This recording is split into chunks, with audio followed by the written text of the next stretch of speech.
Everyone, welcome to my YouTube channel. तो बहुत बढ़िया होंगे, पढ़ा था सब कुछ अच्छे से, चीजें समझ में आनी चाहिए। ऐसा नहीं है कि हमें कुछ समझ में ना आए, बस पढ़ते जा रहे हैं लिखते जा रहे हैं। नहीं, प्रैक्टिस करते चलो, पढ़ते चलो, चीजों को समझते चलो। साथ ही साथ तुम्हारा कई सारा चीज कवर होना चाहिए।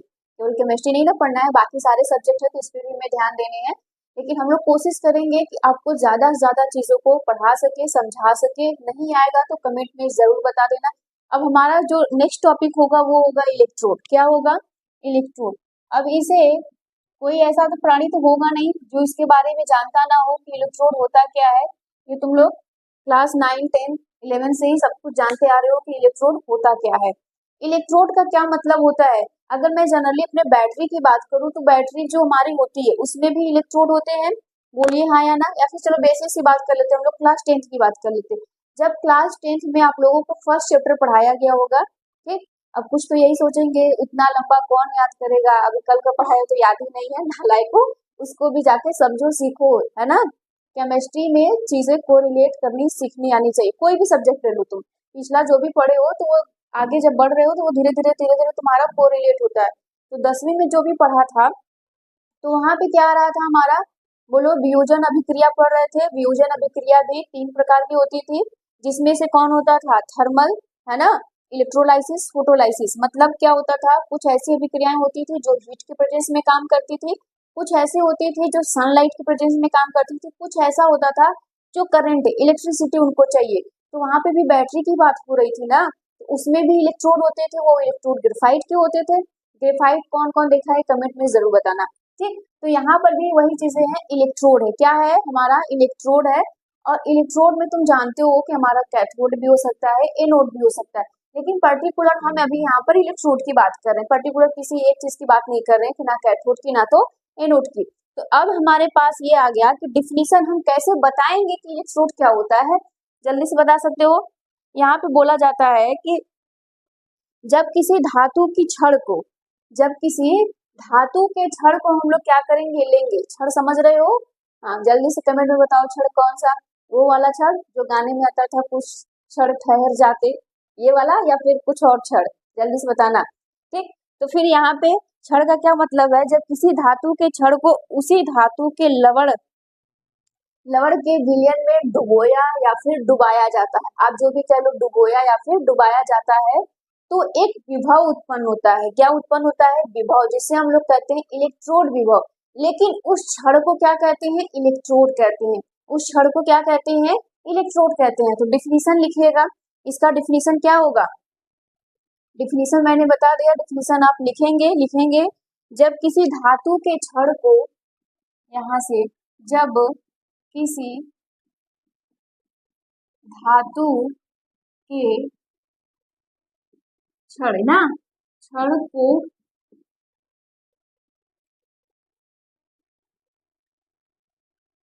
क्षण को उसी के लवण, उसी के कैसे होगा, एक मिनट, उसी धातु के क्षण को उसी धातु के लवण के विलयन में डुबोया या फिर डुबाया, डुबोया जाता है, डुबोया जाता है, तो धातु के क्षण पर विभव उत्पन्न होता है। डुबोया जाता है तो धातु के क्षण पर विभव विभव उत्पन्न उत्पन्न होता है, विभव उत्पन्न होता है, ठीक। क्या होता है? विभव उत्पन्न होता है, जिसे जिसे इलेक्ट्रोड विभव, इलेक्ट्रोड विभव कहते हैं। तथा उस क्षण को उस क्षण को इलेक्ट्रोड कहते हैं। इलेक्ट्रोड कहते हैं। क्या मेरी बातें समझ में आ रही है? इसमें बहुत सिंपल सी बात बोला जा रहा है, जब किसी धातु के छड़ को, कोई भी धातु का छड़ लो, उसी धातु के लवण, मतलब तुम साल्ट जान रहे हो ना, उसी धातु का होना चाहिए, उस विलयन में डुबोया जाता है, तो धातु के छड़ पे एक विभव उत्पन्न होता है। एक क्या होता है? विभव, वोल्ट, ठीक, पोटेंशियल जिसको हम लोग कह सकते हैं, विभव उत्पन्न होता है। तो उस इलेक्ट्रोड पे जो विभव उत्पन्न होता है, तो हम लोग उसको क्या कहते हैं? इलेक्ट्रोड विभव। लेकिन उस छड़ को क्या कहते हैं? बोलो। इलेक्ट्रोड कहते हैं। उस छड़ को हम लोग क्या कहते हैं? इलेक्ट्रोड कहते हैं। समझ में आ रहा है? उस छड़ को हम लोग क्या कहते हैं? इलेक्ट्रोड कहते हैं। अब यहाँ पे जैसे हम लोग क्या समझे इसको, इस तरीके से देखो, डायग्राम टेढ़ा मेढ़ा रहेगा तो चलेगा, लेकिन तुम लोग सही से बनाना। इधर देखो, इस तरीके से हम लोग क्या किया, एक बीकर ले लिया, इसमें क्या किया हमने, एक छड़ ले लिया, इलेक्ट्रोड ले लिया। अभी एक की बात कर रहे हैं, और उसका हमने क्या लिया, जिंक धातु का। क्या लिया? जिंक धातु का लिया। और जो हम विलयन बनाएंगे ना, वो जिंक धातु का ही लवण होना चाहिए। क्या समझे बात को? क्या होना चाहिए? जिंक धातु का। कहने का मतलब है कि जिंक सल्फेट, ठीक। इसी में जब हम डुबोते हैं तो इस धातु पे क्या होता है, विभव उत्पन्न होता है, जिसको हम लोग क्या कहते हैं, इलेक्ट्रोड विभव कहते हैं। जिसको क्या कहते हैं, इलेक्ट्रोड विभव कहते हैं। और इसी छड़ को क्या कहते हैं, इलेक्ट्रोड कहते हैं। क्या कहते हैं? इलेक्ट्रोड कहते हैं। बात समझ में आ रही है? कोई दिक्कत नहीं ना? अगर यही 10th में हम लोग थे, तो जब हम लोग 10th में ग्रेफाइट ले देते थे, क्या इलेक्ट्रोड, ग्रेफाइट ले लेते थे और उसमें वाटर ले लेते थे। बात समझ में आ रही है? लेकिन यहाँ पे बोला जा रहा है कि जो तुम छड़ लोगे ना, उसी छड़ का क्या होना चाहिए, लवण भी होना चाहिए। बात समझ में आ रही है? ठीक। अब ये इलेक्ट्रोड कितने प्रकार के होते हैं, या फिर पहले ये 2 प्रकार के होते हैं ना, इलेक्ट्रोड 2 प्रकार के होते हैं, समझो इसको। इलेक्ट्रोड कितने होंगे? 2। कौन सा? एनोड और कैथोड। कमेंट में जल्दी से बताना कि कौन पॉजिटिव होगा और कौन निगेटिव होगा। उम्मीद करेंगे कि आपको आता होगा, लेकिन आप जरूर बताएंगे। फिर हेडिंग बनाइए, इलेक्ट्रोड विभव की हम लोग बात करें इसकी। इलेक्ट्रोड विभव, इलेक्ट्रोड विभव क्या होता है? इलेक्ट्रोड विभव की बात की जाएगी तो क्या समझे, उससे विभव उत्पन्न हुआ होगा छड़ पे, तो यहाँ पे क्या होगा, लिखोगे इलेक्ट्रोड पर उत्पन्न विभव को इलेक्ट्रोड विभव कहते हैं। इलेक्ट्रोड पर उत्पन्न विभव को इलेक्ट्रोड विभव कहते हैं। इलेक्ट्रोड विभव कहते हैं। हाँ या ना? बिल्कुल सही बात है, ठीक। यही चीज तो बोला जा रहा था कि इलेक्ट्रोड विभव क्या होता है, सिंपल सी बात है। इसे कैपिटल ई से, इसे कैपिटल ई से प्रदर्शित करते हैं, ठीक है, कैपिटल ई से प्रदर्शित करते हैं। अब ये भी 2 प्रकार का होता है, ध्यान से सुनिएगा यहाँ पे। चलो यही लिख देती हूँ। ये भी क्या होता है, 2 प्रकार का होता है, इलेक्ट्रोड विभव। इलेक्ट्रोड विभव ये भी क्या होगा, 2 टाइप्स का होगा, है ना, 2 तरीके का। कहाँ लिखूं ऐसे? पहला कौन सा होगा, अपचयन विभव। अपचयन विभव, ठीक। दूसरा कौन होगा, ऑक्सीकरण। ऑक्सीकरण विभव। देखो, जहां नहीं समझ में आएगा ना, वहां पे जरूर पूछ लेना, कमेंट में बता देना, क्योंकि हम तो आपके सामने है नहीं, तो हमें समझ में नहीं आएगा कैसे। जब आप बोलोगे तभी जो मतलब मुझे पता चलेगा कि आपको चीजें नहीं समझ में आई, तो बताना जरूर। तो यहाँ पे कौन सा होगा, इलेक्ट्रोड विभव 2 प्रकार के, अपचयन विभव और ऑक्सीकरण विभव।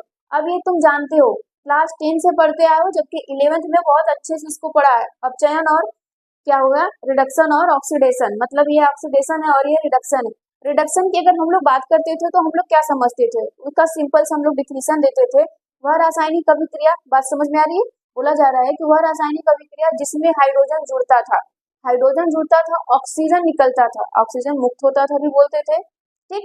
और इलेक्ट्रॉन क्या करते थे, गेन करते थे, इलेक्ट्रॉन को ग्रहण करते थे, उसी को तो हम लोग अपचयन कह रहे हैं। इसका मतलब है कि क्या चीजें यहाँ पे वो चीज फॉलो होगी, हाँ बिल्कुल भी होगी, लेकिन हम लोग बेटा यहाँ पे हाइड्रोजन ऑक्सीजन की बात नहीं करेंगे, इलेक्ट्रॉन की बात करेंगे। किसकी बात करेंगे, इलेक्ट्रॉन की, क्योंकि अब तक जो आप पढ़ रहे हो इस चैप्टर में केमिकल और करंट के बारे में पढ़ोगे, केमिकल और करंट के बारे में, तो यहाँ पर भी वही चीजें होगा। ये बात समझ में आया।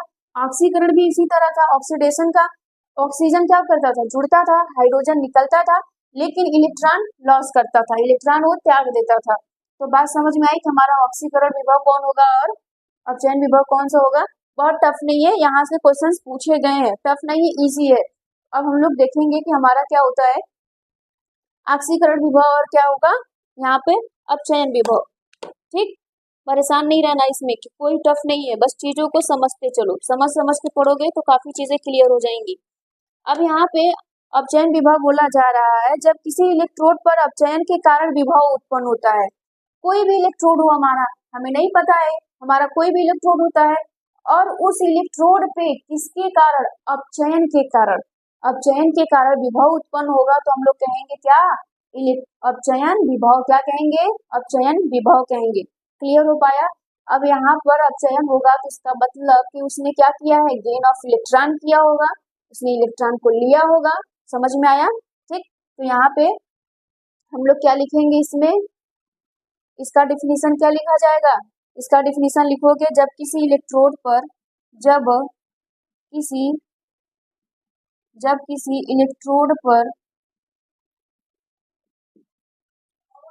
इलेक्ट्रोड पर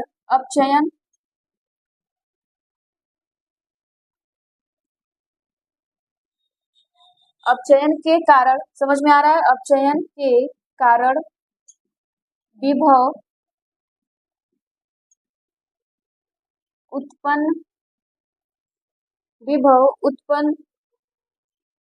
हो तो उस इलेक्ट्रोड को, हो तो उसे अपचयन विभव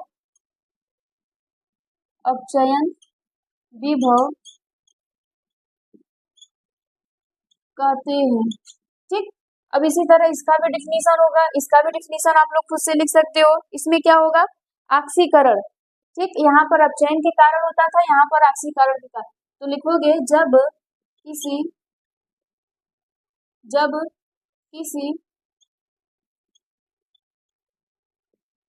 इलेक्ट्रोड पर ऑक्सीकरण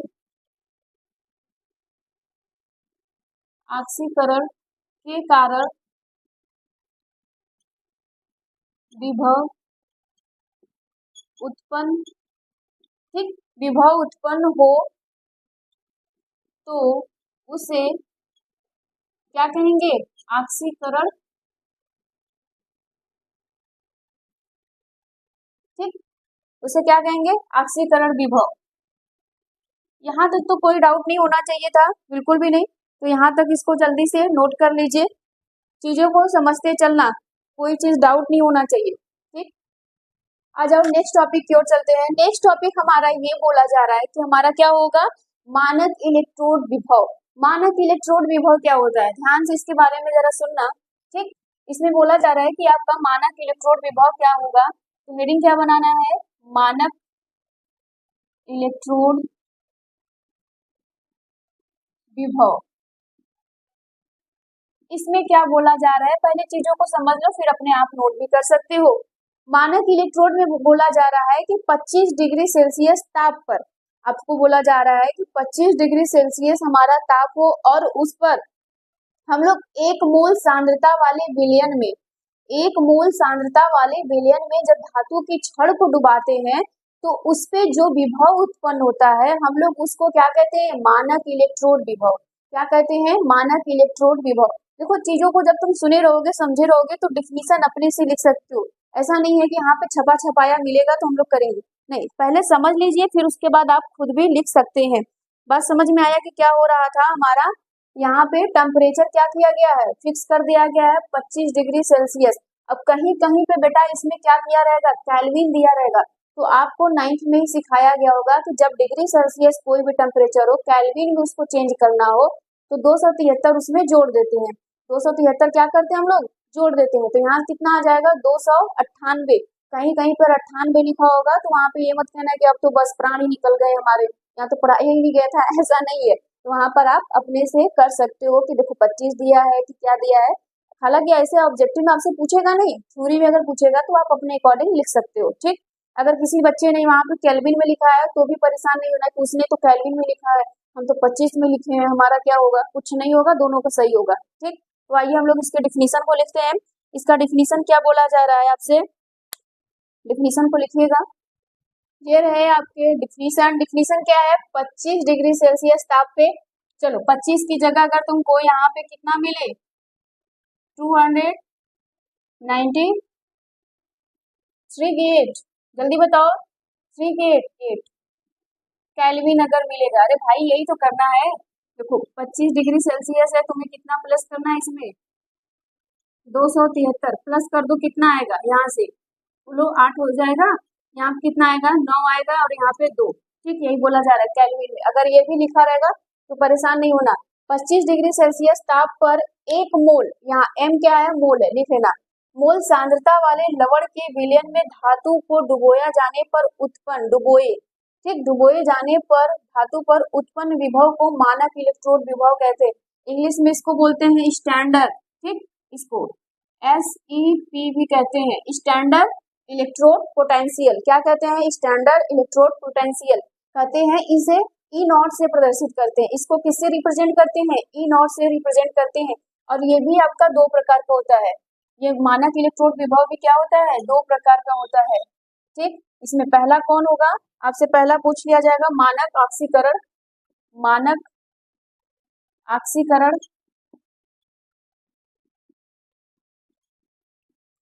मानक ऑक्सीकरण विभव। दूसरा कौन सा होगा यहाँ पे, मानक अपचयन, मानक अपचयन विभव। समझ में आ रही है, जिसको इंग्लिश में यहाँ पे बोलते हैं क्या, स्टैंडर्ड ऑक्सीडेशन पोटेंशियल, ठीक, SOP। और इसको किससे रिप्रेजेंट करेंगे, SRP, मतलब स्टैंडर्ड रिडक्शन पोटेंशियल, इससे रिप्रेजेंट करते हैं। और इसको तो आप जान ही रहे हो SEP, तो कंफ्यूजन नहीं होना चाहिए। अब ये मानक इलेक्ट्रोड विभव क्या होगा, बिल्कुल चीजें सेम है। अगर मानक शब्द लग गया तो ये और ये चीज दोनों आएंगी, क्या होगी, इस डिफिनीशन में 25 डिग्री सेल्सियस भी आएगा, 1 मोल सांद्रता भी आएगा। दूसरी चीज क्या आएगी, ऑक्सीकरण की वजह से, जो इसके पीछे पढ़े थे, इसके पीछे तो वही पढ़े थे ना कि ऑक्सीकरण की वजह से अगर हमारा विभव उत्पन्न हो रहा है तो ऑक्सीकरण विभव कह रहे थे। तो यहाँ पे तुम्हारा 25 डिग्री सेल्सियस ताप पर 1 मोल सांद्रता वाले विलयन में ऑक्सीकरण की वजह से, ऑक्सीकरण के कारण अगर विभव उत्पन्न हो रहा है तो हम लोग उसको क्या कहेंगे, मानक ऑक्सीकरण विभव कहेंगे। और उसी तरह आपका इसमें भी कहेंगे, बात समझ में आ रहा है ना, उसमें भी इसको कहेंगे। तो यहाँ पे कोई दिक्कत तो होनी नहीं चाहिए थी। डिफिनीशन लिखिए फिर चीजों को समझिए। चलो ये रहा डिफिनीशन। अब डिफिनीशन को ध्यान से देखो, बोला क्या जा रहा है, मानक ऑक्सीकरण विभव। मानक ऑक्सीकरण विभव के लिए क्या बोला गया, 25 डिग्री सेल्सियस, यहाँ पे 25 डिग्री सेल्सियस ताप पर 1 मोल सांद्रता वाले, ठीक। अब यहाँ पे 25 की जगह ये भी होगा तो समझते रहना, दिक्कत नहीं होनी चाहिए। सांद्रता वाले विलयन में किसी धातु के क्षण पर ऑक्सीकरण के कारण, किसके कारण, ऑक्सीकरण के कारण, मतलब डिफिनीशन तुम्हारा वही पिछला वाला होगा, बस यहाँ अगर मानक दे दिया है तो 25 और 1 मोल लगा दो, ठीक। कारण विभव उत्पन्न हो तो उसे मानक इलेक्ट्रोड विभव कहते हैं। सेम उसी तरह हो, इसमें किसके द्वारा हो, इसमें अपचयन के द्वारा, किसके द्वारा हो, अपचयन के द्वारा, रिडक्शन और उसमें ऑक्सीडेशन की वजह से हो। तो अब एक चीज है यहाँ पे नोट कर लो, देखो कैसे क्वेश्चंस भी पूछे जाएंगे। ये रहा आपका मानक इलेक्ट्रोड विभव, ये मानक इलेक्ट्रोड विभव हो गया। इसके बराबर क्या होता है, मानक अपचयन, मानक अपचयन विभव बराबर माइनस क्या होता है, मानक ऑक्सीकरण, मानक ऑक्सीकरण विभव। बात समझ में आ रही है, ये हो रहा है। कहने का क्या मतलब है कि इंग्लिश में लिख लो तो ज्यादा समझ में आएगा। यहाँ पे SEP हो जाएगा, और यहाँ पे इसके बराबर क्या रहेगा, जल्दी बताओ, वहां पे SRP होगा। ठीक, यहाँ पे बराबर में फिर इसके माइनस क्या होगा, SOP। बात समझ में आ रही है ये। अब कुछ लोगों को ये होगा कि ये बराबर नहीं है, माइनस में होता है, कोई दिक्कत नहीं है, आपको जो सही लगे वो लिख सकते हो। किसी किसी में ये दिया होगा, किसी किसी में ये, लेकिन हमें क्वेश्चंस कैसे आना है वो समझो जरा। क्वेश्चंस को हम लोग कैसे अटेम्प्ट करते हैं, चलो मैंने एक आपके लिए क्वेश्चंस भी दे दिया। ये क्वेश्चंस क्या है, मानक इलेक्ट्रोड विभव, मानक इलेक्ट्रोड विभव। ठीक, मानक इलेक्ट्रोड विभव आपका कितना दे दिया है, 25V, मतलब 25 वोल्ट। अब आपसे मैं आप पूछ रही हूँ कि आप क्या बताओगे, यहाँ पे आपको बताना है मानक अपचयन विभव और मानक ऑक्सीकरण विभव, दो चीजें बतानी है। मतलब कि आपको क्या बताना है, SRP बताना है और SOP। आपका SEP दे दिया है 25। अब बताओ, यहाँ से बता सकते हो, इजी है। ये बराबर है तो ये भी बराबर होगा, तो इसका मतलब है कि जो हमारा क्या आएगा, SRP वो भी 25 वोल्ट आएगा। ठीक, और OP की जगह मानक इलेक्ट्रोड की विभव, यहाँ पे भी उतना ही आएगा, लेकिन सिंबल बदल जाएगा, माइनस कर दो, यहाँ पे क्या कर दो, माइनस कर दो। देखो मैंने ये बराबर में माइनस इसलिए लगाया है कि जब हमें ऐसा कुछ दिया रहे तो हम यहाँ पे कैसे आइडेंटिफाई करेंगे, कैसे किसी को प्लस और माइनस समझेंगे। हमारे घरों में जब इलेक्ट्रिसिटी की जब करंट वायरिंग होती है तभी तो यही चीजें होती है। हम लोग क्या करते हैं, पहचान तो उस पर लिखा तो रहता नहीं, पहचानते हैं, फिर करंट पास करवाते हैं, तब अगर लाइट जल रही है तो समझ में आता है नहीं सही डायरेक्शन में जुड़ा है, अगर नहीं जलता है तो फिर हम लोग कहते हैं गलत डायरेक्शन में जुड़ा है। चीजें समझ में आ रही है। तो इसी तरह अगर मान लो यहाँ पे मैंने, ये तो सिंपल सा था, तुमने समझ लिया। अगर मान लो मैं यहाँ पे कुछ और दे दो, ठीक, अगर यहाँ पे मैंने दे दिया दूसरा क्वेश्चन, अगर मैं SOP मतलब क्या है गया तुम्हारा ये, इसका मान मैंने यहाँ पे 10 वोल्ट दे दिया, तब तुम्हें मैं पूछूं कि तुम निकालो यहाँ पे SEP और SRP कितना है बताओ, तब क्या करोगे। अब तो यहाँ पे समस्या हो गई, यहाँ तो प्लस था, यहाँ पे प्लस है ही नहीं, कुछ नहीं समस्या है। अगर ये प्लस है तो ये माइनस होगा। ठीक, हम उस पर तो लिखा नहीं है लेकिन हम मानेंगे अपने लिए। ठीक, तो ये माइनस में होगा तो आप बोलोगे कि ये माइनस में होगा और ये प्लस में ही रहेगा, ये भी। ठीक, क्या होगा, ये भी, क्योंकि तुम जान रहे हो कि ये बराबर है तो ये भी बराबर होगा, तो यहाँ पे ये भी आपका क्या आएगा, माइनस में आएगा। अब समझ में आ रहा है। इलेक्ट्रोड विभव, मानक अपचयन विभव दोनों आपस में बराबर होते हैं, एक सिंबल विद सिंबल।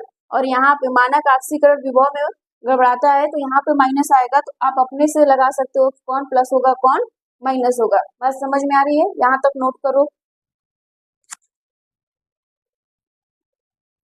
चलो हमारा नेक्स्ट टॉपिक क्या है, इलेक्ट्रोड विभव को प्रभावित करने वाले कारक। कारक याद रखना पूछे गए हैं, इसमें 4 फैक्टर होते हैं, मतलब 4 इसमें कारक होंगे।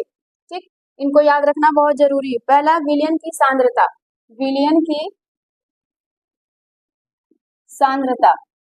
ठीक, विलयन की सांद्रता। दूसरा क्या होगा आपसे, क्षण या फिर धातु की प्रकृति, क्षण जो भी तुम लोगे ना, समझ रहे हो ना, क्षण यहाँ पे धातु की प्रकृति, उसके प्रकृति पर डिपेंड करेगा कि वो कैसा है। फिर उसके बाद क्या है यहाँ पे, विद्युत अपघट्ट की प्रकृति। तुम विद्युत अपघट्ट कौन सा पदार्थ ले रहे हो, इसमें विद्युत अपघट्ट, अपघट्ट की प्रकृति, इसको याद रखना। अब देखो हिंदी नहीं समझ में आ रहा होगा तो कोई बात नहीं, लेकिन मैं बोल रही हूँ तो समझ में आ रहा होगा ना। तो इसके बाद क्या होगा, ताप पर। ठीक, ताप तथा दाब पर, ताप तथा दाब पर, ये है जो कि इम्पोर्टेंट है। कई बार तो 1 मार्क्स में ही क्वेश्चन पूछ लिए गए हैं कि इनमें से इलेक्ट्रोड विभव को प्रभावित करने वाले कौन से कारक हैं, तो याद रखिएगा 4 है, बहुत ज्यादा टफ नहीं है। अब हम लोग पढ़ेंगे मोस्ट इंपॉर्टेंट जो हमारा टॉपिक होगा वो होगा मानक हाइड्रोजन, क्या होगा, मानक हाइड्रोजन इलेक्ट्रोड। यहाँ पे मानक हाइड्रोजन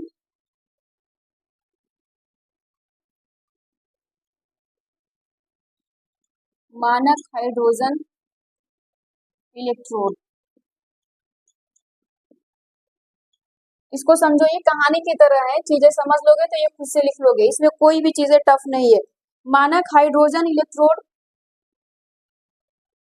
मानक हाइड्रोजन इलेक्ट्रोड विभव क्या बोलता है, ये बोला जाता है कि मानक हाइड्रोजन इलेक्ट्रोड द्वारा हम विभिन्न इलेक्ट्रोडों का विभव ज्ञात कर सकते हैं।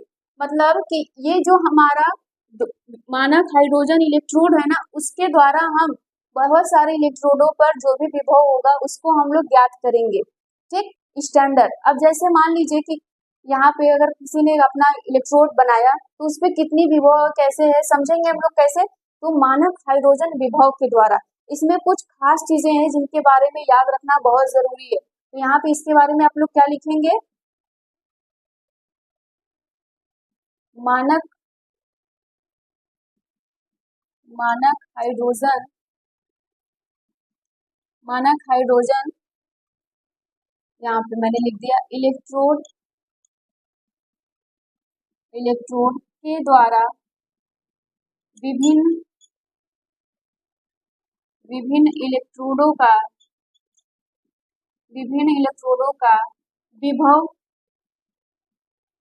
विभव ज्ञात करना या ज्ञात करते हैं।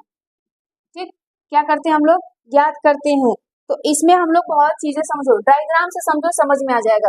देखो ये हमारे पास एक डायग्राम बन रहा है, एक हमारे पास ये बीकर हो गया, समझ रहे हो ना, ये हमने एक बीकर ले लिया। हम लोग इसमें क्या करेंगे, एक टेस्ट ट्यूब जैसा लेंगे। ठीक, एक हम लोग टेस्ट ट्यूब, लेकिन वो उल्टा होना चाहिए। टेस्ट ट्यूब तो बिल्कुल इस प्रकार का होता है ना, यू लाइक स्ट्रक्चर, तो इसको आप लोग क्या कर दो, उल्टा कर दो। इस तरीके का आप बनाओ, इसमें ऐसा ट्यूब लाइक स्ट्रक्चर हम लोग लेंगे यहाँ पर, और इसमें सेटअप में तैयार करेंगे, समझ रहे हो। और यहाँ से हमें कोई भी धातु का प्लेट लेंगे। ठीक, कोई भी धातु का हम प्लेट लेंगे, जिस धातु का प्लेट लेंगे उसी का हमारा इलेक्ट्रोड होना चाहिए, और इसको हम लोग इससे जोड़ देंगे। ठीक, सीधा भी ले जा सकते हो, कोई दिक्कत नहीं होनी चाहिए, बात समझ में आ रही है। अब यहाँ पे हमने क्या किया, HCl, कोई भी हमारा जो भी विलन होगा उसका सांद्रता हम लोग ले लेते हैं। इसमें हमने क्या भर दिया है, HCl, क्या ले लिया है, HCl, बात समझ में आ रही है। हमने यहाँ पर HCl ले लिया। अब यहाँ पे हम लोग इसका जो सेटअप होगा ना, इसका माउथ खुला होना चाहिए यहाँ से, क्योंकि हमें हाइड्रोजन गैस पास करवानी है। क्या पास करवानी है, हाइड्रोजन गैस, और यहाँ पर भी, ताकि हम इस बीकर से निकाल सके इस ट्यूब से। ठीक, हम लोग क्या करते हैं, एक प्लेटिनम लेते हैं ना, प्लेटिनम से इसको जोड़ देते हैं। ये हमारा किसके साथ होगा, प्लेटिनम का होगा, और ये भी हमारा प्लेटिनम का होगा। प्लेट और इलेक्ट्रोड दोनों ही क्या होंगे, प्लेटिनम के होंगे। किसके होंगे, प्लेटिनम के होंगे। हम लोग इसको क्या करते हैं, एक V वाले बोल्ट से जोड़ देते हैं, इसको और नीचा बना देते हैं। ठीक, इससे एक जोड़ देते हैं। अब यहीं से जोड़कर हम लोग दूसरा सेटअप तैयार करते हैं, जो हमारा इलेक्ट्रोड होगा कोई भी। अभी तक तो हम लोग जो बना रहे हैं वो हमारा मानक हाइड्रोजन इलेक्ट्रोड है। अब हम लोग एक अलग से इलेक्ट्रोड बनाएंगे, तभी तो समझेंगे इसको कितना विभव कैसे ज्ञात करना है। तो यहाँ पर हमने क्या किया, एक दूसरा सेटअप तैयार किया यहाँ पर, और हमने इसके वो क्या ले लिया, इलेक्ट्रोड ले लिया, इससे इसको जोड़ दिया, इससे क्या किया, इसको जोड़ दिया। ये भी एक धातु को होगा, ठीक है, इसको हमने यहाँ पे जोड़ दिया। और ये हमारा क्या है, विभव मापी, यहीं से हमारा विभव निकलेगा, समझ में आएगा। तो इसको लिख सकते हैं क्या, विभव मापी। ये हमारा क्या है, विभव मापी है। अब खास बात इसमें ध्यान देना है कि इसका जो दाब होगा वो 1 ATM होगा। दाब कितना होगा, 1 ATM। दाब हमारा कितना होगा, 1 ATM होगा। सांद्रता 1 मोल, सांद्रता कितनी होगी, 1 मोल, सांद्रता हमारा 1 मोल होगा। यहाँ पे मोस्ट इंपॉर्टेंट जो है वो V है। V हमेशा 0 होना चाहिए। 1 मार्क्स में क्वेश्चन पूछे गए हैं, मानक इलेक्ट्रोड विभव का, मानक इलेक्ट्रोड विभव कितना होता है, 0 होता है। कितना होता है, 0 होता है। ये हमेशा याद रखना, क्वेश्चन पूछे गए, वेरी वेरी इंपॉर्टेंट है। अब टेम्परेचर कितना होगा, अभी तक तो जो पढ़ा है भाई वही सब चीजें हैं। टेम्परेचर हमारा कितना है, 25 डिग्री सेल्सियस, यही हमारा टेम्परेचर है। मतलब सांद्रता 1 मोल, टेम्परेचर 25 डिग्री सेल्सियस, दाब कितना होगा, 1 ATM होगा। इस पे हमारा सेटअप तैयार होना चाहिए। ये हमारा प्लेटिनम का तार है, ठीक, प्लेटिनम का तार,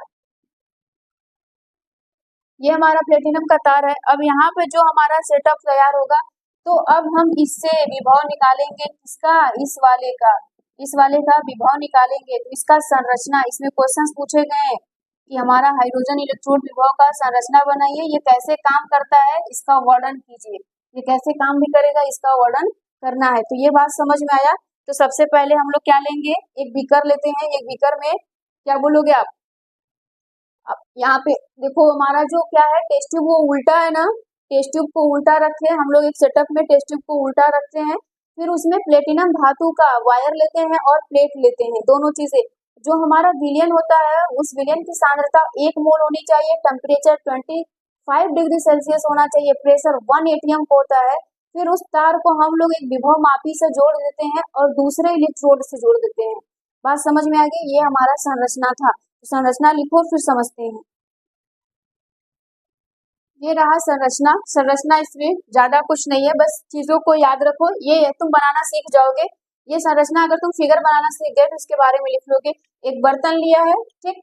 अब कुछ लोग कहेंगे ना लायक कि बर्तन कौन सा ले, थाली या परात ले ले, नहीं, टेस्ट ट्यूब जैसा, बीकर जैसा, ठीक है, बीकर जैसा बर्तन होना चाहिए।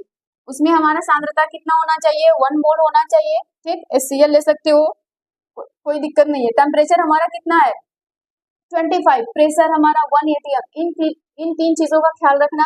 उसमें कांच की एक ट्यूब लेंगे, है ना, जो हम लोग ट्यूब ले रहे हैं, देख रहे हो, टेस्ट ट्यूब, और उसमें हाइड्रोजन गैस पास करवाते हैं, प्रवेश कराते हैं, तथा उसमें प्लेटिनम की जो प्लेट लगी होगी, प्लेटिनम की जो प्लेट लगी होगी ना, वो उसी के तार से जोड़ेंगे। ऐसा नहीं है कि प्लेटिनम कुछ ले लिए इसका तार कुछ और ले लिए, नहीं, उसी से जोड़ेंगे।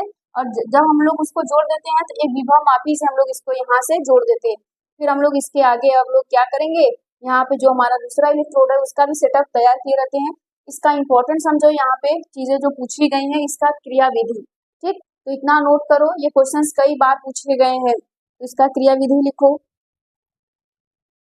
चलिए देखिए, क्रियाविधि बहुत इजी है।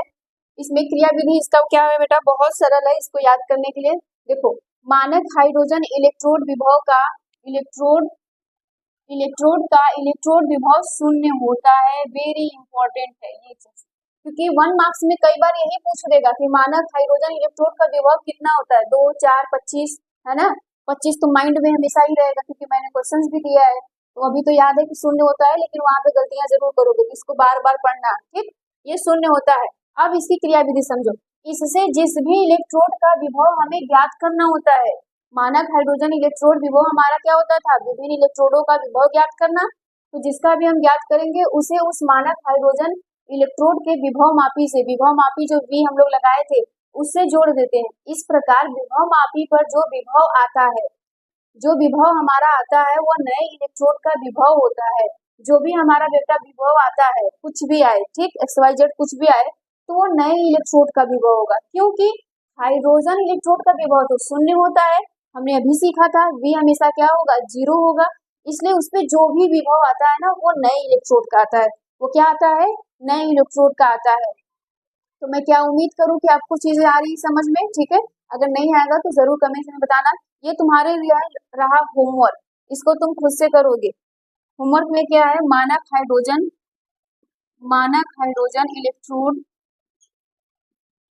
इलेक्ट्रोड क्या है, ठीक, क्या है, इसका प्रयोग कैसे करते हैं वर्णन कीजिए, ठीक।